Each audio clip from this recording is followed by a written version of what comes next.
Les Yeux-Dits à La Réunion. Chaque année, le comité Valentin Oui fait découvrir l'audiodescription au grand public. En 2023, il a choisi de faire découvrir comment est fait l'audiodescription. Ceci en invitant Marie, audiodescriptrice, à l'association Les Yeux-Dits.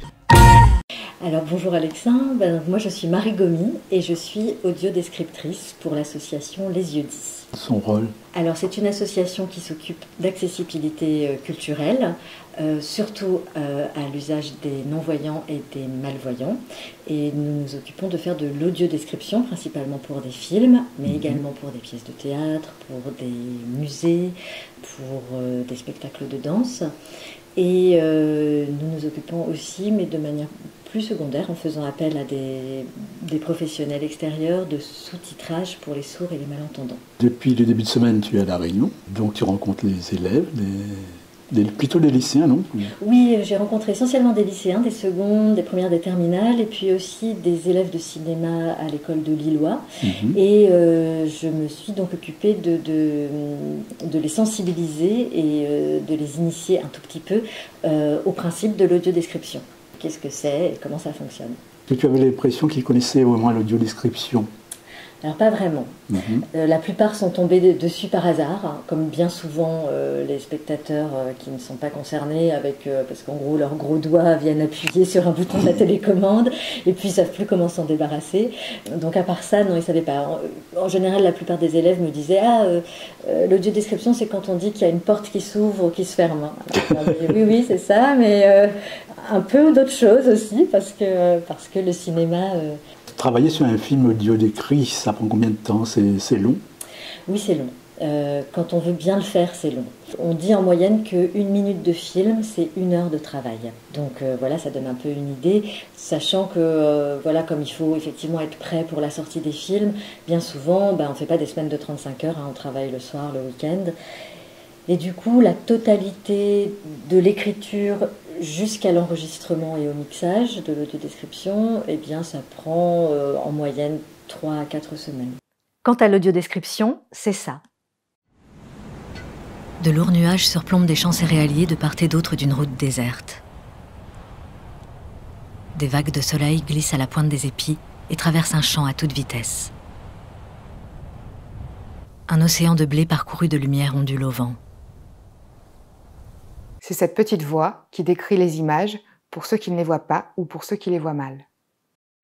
L'audiodescriptrice, donc c'est la personne qui s'occupe de l'écriture, de l'audiodescription. C'est ça.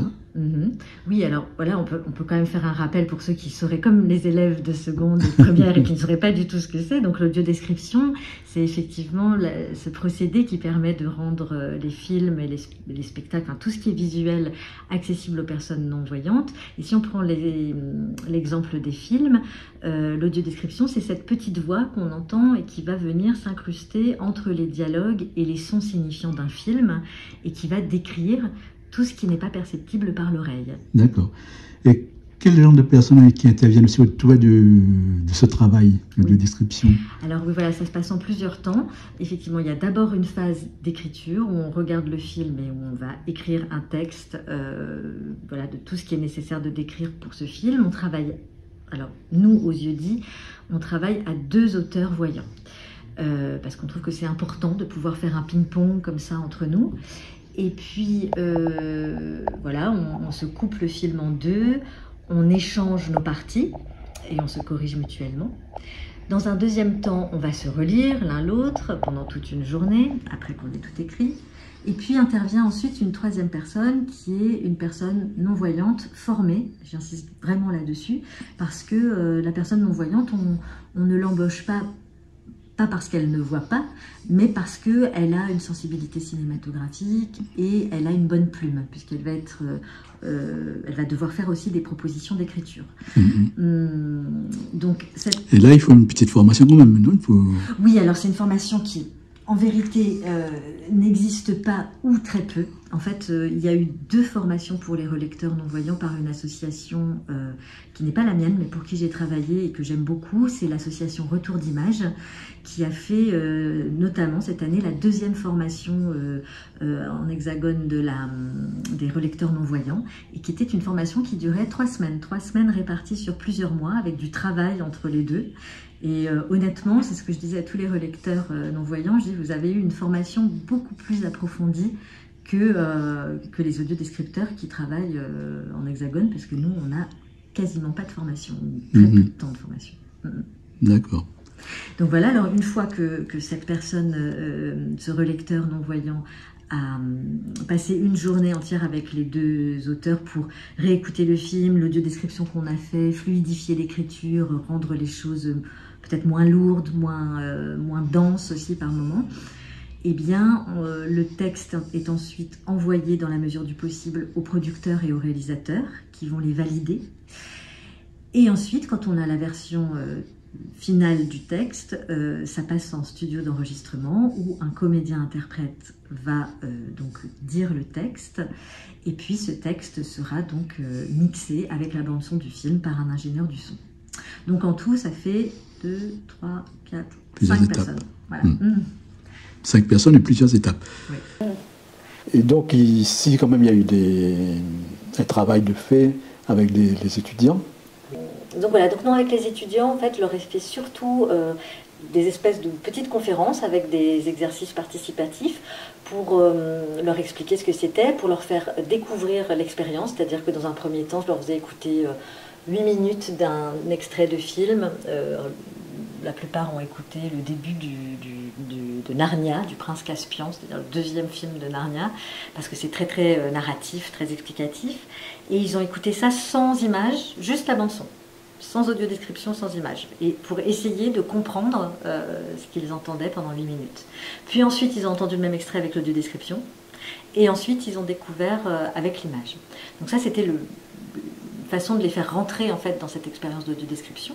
Et puis après, j'ai essayé de leur montrer que l'audiodescription, ben en fait, c'est pas que quelque chose qui est à destination des personnes en situation de handicap visuel, que c'est quelque chose qui peut servir à tous, parce que c'est un formidable outil d'analyse cinématographique. On doit tout le temps choisir ce qu'on va décrire, on doit faire des choix. Donc pour faire des choix, il faut faire de l'analyse d'image. Et comme la plupart de ces étudiants étaient en option cinéma, bah du coup, en fait, ça rentrait vraiment en fait, dans le champ de leur formation. Et je pense que ça les a plutôt intéressés. Donc, on a fait ça ensemble. Et puis après, je leur ai fait des petits exercices où je leur demandais de décrire, eux, une image. Une personne, un des élèves décrivait une image, les autres ne la voyaient pas et devaient la dessiner pour voir si effectivement ils arrivaient à trouver le mot juste et à créer une image collective qui fasse sens pour tous.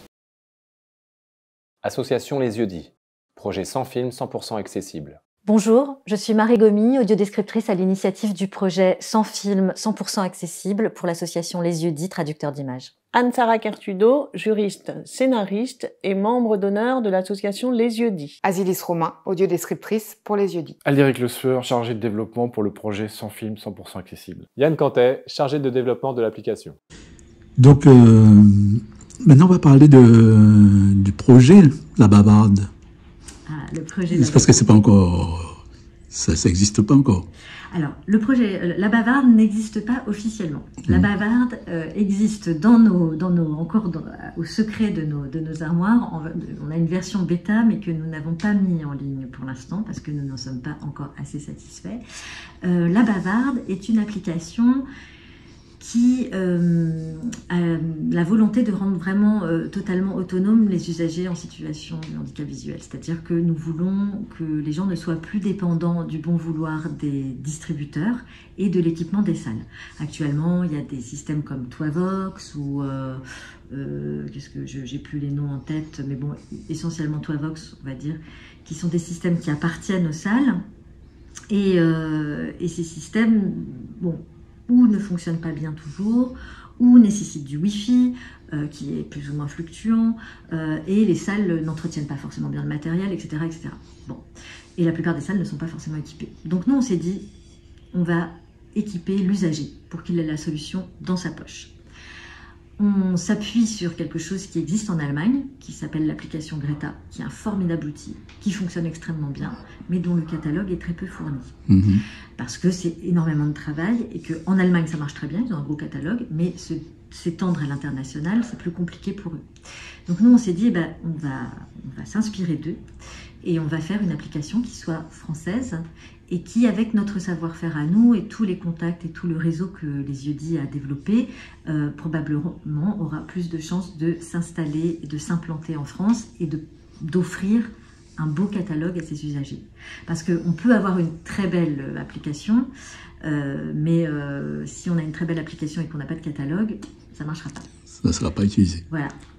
Et le principe de cette application, il est très simple pour ceux qui ne connaissent pas, c'est qu'en fait, c'est sur le téléphone, on télécharge l'application évidemment, et puis ensuite on ouvre le catalogue, on choisit le film qu'on a envie d'aller voir au cinéma à côté de chez soi par exemple, et qui n'est pas équipé, et admettons, je sais pas, Les Trois Mousquetaires, puisque ça sort en ce moment, on télécharge l'audio description des Trois Mousquetaires sur son téléphone, donc ensuite après on va au cinéma avec son téléphone et ses oreillettes, pas besoin de Wi-Fi, rien du tout, puisque tout est déjà là.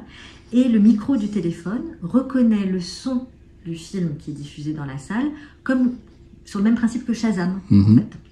Et du coup, il va synchroniser tout de suite l'audio-description sur le film, et l'audio-description sera dans les oreillettes du spectateur. D'accord. Ça, c'est pour le cinéma et pour la télé. Ça marche pour tout, en fait. D'accord. La télé, le cinéma, les ordinateurs, les films sur DVD. En fait, il suffit juste que le micro, il ne sait pas reconnaître, en fait, si c'est du cinéma ou si c'est du DVD. La seule difficulté, c'est qu'il y a 2 défilements différents. Ça, c'est plus technique. Mais au cinéma, les films passent en 24 images par seconde. Et sur les DVD et à la télévision, c'est en 25. Donc la vitesse n'est pas la même. Donc il faut qu'on est en train de travailler, ça marche plutôt bien, sur le fait que l'application puisse reconnaître les différents formats. Ok.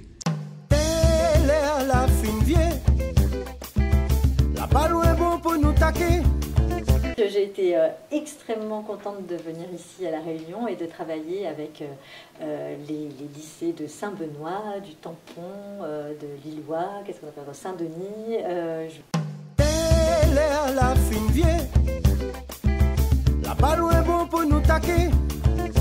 Voilà, donc en tout cas, je voulais remercier l'association Valentin Haby qui m'a invitée à venir. J'étais ravie de venir travailler ici à La Réunion et voilà, et de rencontrer, de dîner, de discuter avec Catherine, Pierre, Alexin, Roselyne, Richard, Chantal et tous les bénéficiaires évidemment du comité de l'association Valentin Haby, pour qui nous avons aussi organisé une séance de cinéma dans le noir et au cours de laquelle nous avons vu Anna Gloria de Marie Amachouki.